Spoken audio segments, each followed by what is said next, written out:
Discover the world के मुअज़्ज़िज़ दोस्तों, अस्सलाम वालेकुम। दोस्तों, जैसा कि हम सब जानते हैं कि हम जिस दुनिया की रंगीनियों से इस कदर लुत्फ अंदोज हो रहे हैं, एक दिन इस दुनिया का खात्मा हो जाएगा। और खात्मा कब होगा, क़यामत कब आएगी, ये इल्म अल्लाह के सिवा किसी के पास नहीं। मगर जो निशानियां हमें बताई गई हैं, उनको अब हम इंतहाई तेजी से पूरा होते देख रहे हैं। और अंदाजा ये है कि ये तमाम निशानियां, जिनमें इमाम मेहदी अलैहिस्सलाम की आमद, दजाल का ज़हूर और हजरत ईसा अलैहिस्सलाम का नज़ूल शामिल है, शायद अब से 40-50 साल बाद पूरी होना शुरू हो जाए। दोस्तों, इन्हीं निशानियों में से एक निशानी ग़ज़वा हिंद है। दरअसल कुछ लोग गलती से और कुछ लोग अपनी नाम निहाद जिहादी तंजीमों की तशहीर के लिए ग़ज़वा हिंद का सहारा लिए हुए हैं। हालांकि ग़ज़वा हिंद वो जंग है जो हजरत इमाम मेहदी और हजरत ईसा अलैहिस्सलाम के ज़माने में लड़ी जाएगी। और वो ज़माना अभी बहुत दूर है, क्योंकि अभी उस दौर से पहले की कुछ इलामात पूरी होना बाकी हैं, जैसा कि किसी इस्लामी रियासत का बाकी ना रहना और इस्लाम का सिर्फ हरिमैन शरीफैन तक महदूद होकर रह जाना।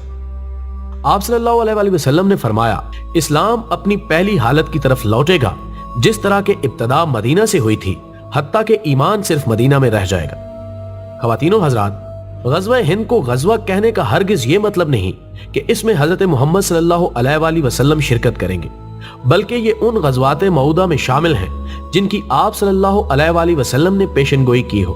जैसा कि अल-नसन निसाई में मसनद इमाम अहमद बिन हंबल में हज़रत अबू हुरैरा रज़ियल्लाहु ताला अन्हु से रिवायत है कि रसूलुल्लाह सल्लल्लाहु अलैहि वसल्लम ने मुझसे बयान किया कि इस उम्मत में सिंधो हिंद की तरफ लश्करों की रवानगी होगी। इस पर हज़रत अबू हुरैरा ने फरमाया, अगर मुझे किसी ऐसी मुहिम में शिरकत का मौका मिला और मैं शहीद हो गया तो ठीक, अगर गाजी बनकर वापस लौट आया तो मैं एक आजाद अबू हुरैरा हूंगा जिसे अल्लाह ताला ने जहन्नुम से आजाद कर दिया होगा। इसी तरह एक और जगह हजरत अबू हुरैरा रज़ियल्लाहु ताला अन्हु से मरवी है कि रसूलुल्लाह सल्लल्लाहु अलैहि वसल्लम ने हमसे वादा फरमाया था कि मुसलमान हिंदुस्तान में जिहाद करेंगे। हजरत अबू हुरैरा ने फरमाया कि अगर वो जिहाद मेरी मौजूदगी में हुआ तो मैं अपनी जान और माल अल्लाह ताला की राह में कुर्बान करूंगा। अगर मैं शहीद हो जाऊं तो मैं सबसे अफसल तरीन शौदा में से हूंगा। अगर मैं जिंदा रहा तो मैं वो अबू हुरैरा रज़ियल्लाहु ताला अन्हु हूंगा जो अज़ाब जहन्नुम से आजाद कर दिया गया हो। नाज़रीन गिरामी, इसी तरह एक रिवायत के मुताबिक हजरत सुबान रज़ियल्लाहु ताला अन्हु, जो कि रसूलुल्लाह सल्लल्लाहु अलैहि वसल्लम के गुलाम थे, उनसे रिवायत है कि हजूर सल्लल्लाहु अलैहि वसल्लम ने फरमाया, मेरी उम्मत के दो गिरोहों को अल्लाह ताला दोज़ख के अजाब से बचाएगा। उनमें से एक हिंदुस्तान में जिहाद करेगा और दूसरा हजरत ईसा अलैहिस्सलाम के साथ होगा। जबकि इसके अलावा एक रिवायत के मुताबिक हजरत अबू हुरैरा रज़ियल्लाहु ताला अन्हु फरमाते हैं कि एक दिन रसूलुल्लाह सल्लल्लाहु अलैहि वसल्लम ने हिंदुस्तान का जिक्र करते हुए फरमाया, यकीनन तुम्हारा एक लश्कर हिंदुस्तान से जंग करेगा और अल्लाह उन मुजाहिदीन को फतह देगा, हत्ता कि वो सिंध के हुक्मरानों को बेड़ियों में जकड़ कर लाएंगे। अल्लाह उनकी मग़फ़िरत फरमा देगा। फिर जब वो वापस पलटेंगे तो ईसा इब्ने मरियम को शाम में पाएंगे। जबकि हजरत काब रज़ियल्लाहु ताला अन्हु की एक हदीस है, वो फरमाते हैं कि बैतुल मक़दस का एक बादशाह हिंदुस्तान की जानिब एक लश्कर रवाना करेगा। मुजाहिदीन हिंद को पामाल कर डालेंगे, उसके खजानों पर कब्जा कर लेंगे। फिर वो बादशाह उन खजानों को बैतुल मक़दस की तज़ीनो आराइश के लिए इस्तेमाल करेगा। वो लश्कर हिंदुस्तान के बादशाहों, हाकिमों को बेड़ियों में जकड़ कर उस बादशाह के रूबरू पेश करेगा। इसके मुजाहिदीन बादशाह के हुक्म से मशरिक और मगरिब के दरमियान का सारा इलाका फतह कर लेंगे और दजाल के खरूज तक हिंदुस्तान में कायम करेंगे। दोस्तों, इस गज़वे के बारे में 3 आरा पाई जाती हैं।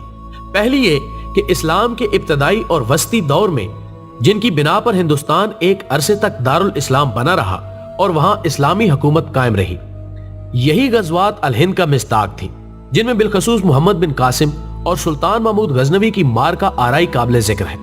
दूसरी राय के मुताबिक हदीस में जो हिंद का जिक्र आया है उससे खास हिंदुस्तान मुराद नहीं है, बल्कि हिंदुस्तान की तरफ के इलाके मुराद है, जिसमें खास तौर पर बसरा और उसके अतराफ का इलाका है। इसकी तायीद बाज आसार सहाबा से होती है जो ये फरमाया करते थे कि हम लोग हिंद से बसरा मुराद लेते हैं। लिहाजा इस तावील के एतबार से ग़ज़वा हिंद के सिलसिले की रिवायात का ताल्लुक इब्तिदाई जमाने में जो फारस से जंगें हुई उनसे है। जबकि तीसरी राय यह है कि अभी तक यह ग़ज़वा वकू पजीर नहीं हुआ, बल्कि हजरत इमाम मेहदी और हजरत ईसा अलैहिस्सलाम के जमाने में इस मार का आराई का आगाज होगा, یعنی اس رائے کے قائلین ان روایتوں کو پیش کرتے ہیں جو علامہ بن نعیم بن حماد نے اپنی کتاب الفتن میں پیش کی ہیں، جن میں یہ ذکر ہے کہ ایک جماعت ہندوستان میں جہاد کرے گی اور اس کو فتح نصیب ہوگی، اور جب وہ مال غنیمت لے کر واپس لوٹیں گے تو حضرت عیسیٰ علیہ السلام کا ملک شام میں نزول ہو چکا ہوگا، لہٰذا اس کی شرائط اور تقاضے پورے ہونے ابھی باقی ہیں، کیونکہ یہ علامات کبریٰ ہے۔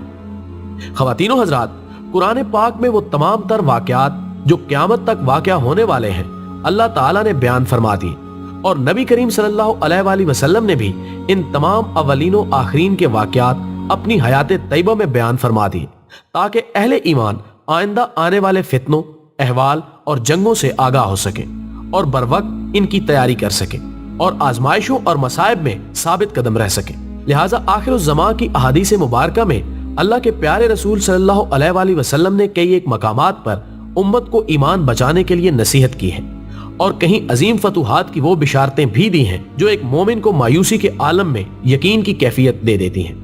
دوستو، قرآن پاک اور احادیث مبارکہ میں آخری زمانے کی عظیم فتوحات کی بشارتیں اللہ تعالیٰ نے اپنے پیارے حبیب صلی اللہ علیہ وآلہ وسلم کی زبان مبارک سے بھی ہم تک پہنچائی ہیں، جبکہ محققین کی رائے کے مطابق تمام کی تمام علامات صغریٰ تو ظہور پذیر ہو چکی ہیں۔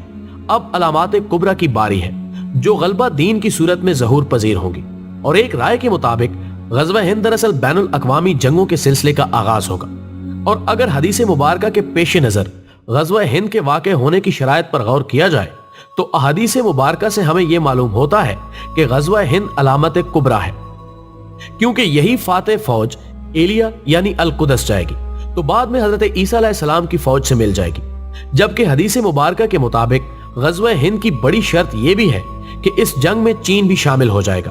لہٰذا حضرت امام قرطبی حضرت حذیفہ بن یمان رضی اللہ تعالی عنہ سے روایت کرتے ہیں کہ رسول اللہ صلی اللہ علیہ وآلہ وسلم نے فرمایا، اور سندھ کی خرابی ہند سے ہے اور ہند کی خرابی چین سے ہے، جبکہ تیسری اہم شرط امام مہدی علیہ السلام کی شمولیت بھی ہے۔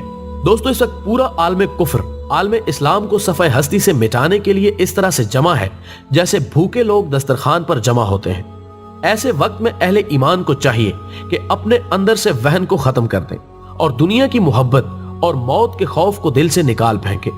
اللہ رب العزت اور اللہ کے رسول صلی اللہ علیہ وآلہ وسلم نے جو وعدے ہم سے کیے ہیں وہ ضرور پورے ہوں گے۔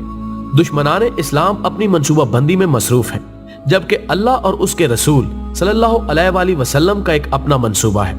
قرآن پاک کی سورۃ طارق میں اللہ تعالیٰ فرماتا ہے کہ بے شک وہ پرفریب تدبیروں میں لگے ہوئے ہیں اور میں اپنی تدبیر فرما رہا ہوں۔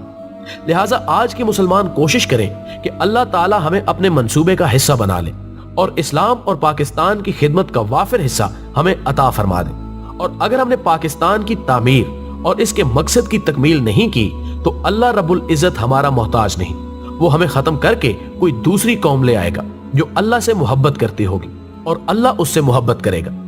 لہٰذا دوستو، اللہ کے احکامات پر عمل کریں اور رسول صلی اللہ علیہ وآلہ وسلم کی سنت کی پیروی کریں۔ ویڈیو پسند آنے کی صورت میں اسے زیادہ سے زیادہ لائک کر کے ہماری حوصلہ افزائی کریں اور اسے فیس بک اور واٹس ایپ پر شیئر کرنے میں ہمارا ساتھ دیں۔ ہماری اگلی ویڈیو آنے تک اپنا، دوستوں اور گرد و نواح کے تمام لوگوں کا بہت خیال رکھیں۔ اللہ حافظ۔